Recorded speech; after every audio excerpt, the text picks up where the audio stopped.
স্কুলে নেই ক্লাসরুম, সেই সমস্যার কথা জেলা প্রাথমিক শিক্ষা সংসদের চেয়ারম্যানের কাছে তুলে ধরলেন বিদ্যালয়ের ছাত্রছাত্রীরাই। এমনই অবাক করার দৃশ্য দেখা গেল দিনহাটা 2 নম্বর ব্লকের খাটামারি এপি প্রাথমিক বিদ্যালয়।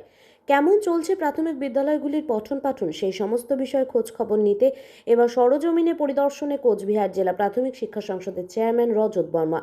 বৃহস্পতিবার সকাল থেকেই দিনহাটার বিভিন্ন এলাকায় প্রাথমিক বিদ্যালয়গুলিতে পৌঁছে গিয়ে বিদ্যালয়ের পঠন পাঠনের বিষয়ে খোঁজ খবর নিতে সেখানে তিনি পৌঁছে যেতেই ছাত্রছাত্রীরা তাকে স্কুলের সমস্যার কথা তুলে ধরেন।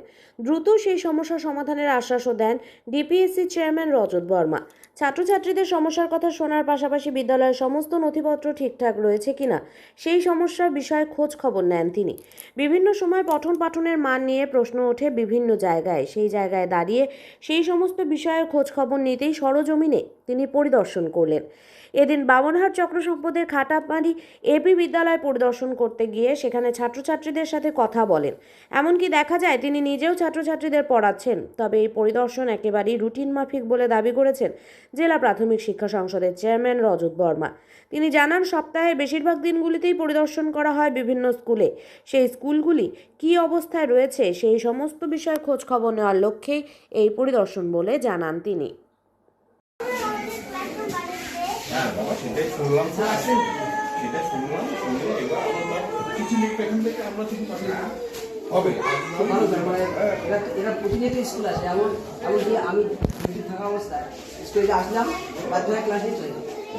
ক্লাস করবেই, বাধ্য হয়ে আসে। হবে। হ্যাঁ, আমরা দেখি এখন তো লেখালেখি করে সেই জন্যই আসলাম বাবা, দেখতে চেষ্টা করা। আমি যখন পড়াই বলো, হ্যাঁ, পড়াশোনা করতে অসুবিধা হয় একটু। এই যে সবাই একসঙ্গে পড়াশোনা করি, সবাই একসঙ্গে পড়াশোনা করলে কি আর একটু অসুবিধা হয়। একটা ক্লাস দরকার ছিল আমার 43 জন, ওই জন্য আমাদের একটা ক্লাস দরকার। সবাই নেন ভালো করে, সব সাবজেক্টই হয় প্রতিদিন, কিন্তু আমাদের একসঙ্গে পড়াটাই অসুবিধা। আমি তো এই স্কুলে আসার বেশি দিন হয়নি।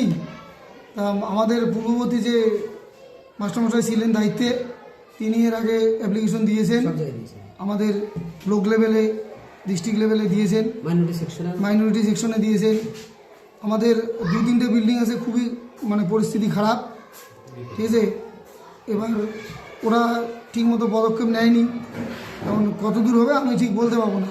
ক্লাস নিতে সমস্যা হচ্ছে, কারণ ছাত্র অনেক, তো আমাদের শ্রেণীকক্ষ হিসেবে 6টা হয়, কিন্তু আমাদের যেহেতু ক্লাস নেই, 3-4টে ক্লাসে সবগুলোকে গাদাগাদি করে বসানো হয়। টোটাল সাথীভুক্ত নথিভুক্ত সংখ্যা হচ্ছে 206। কাজল সরকার।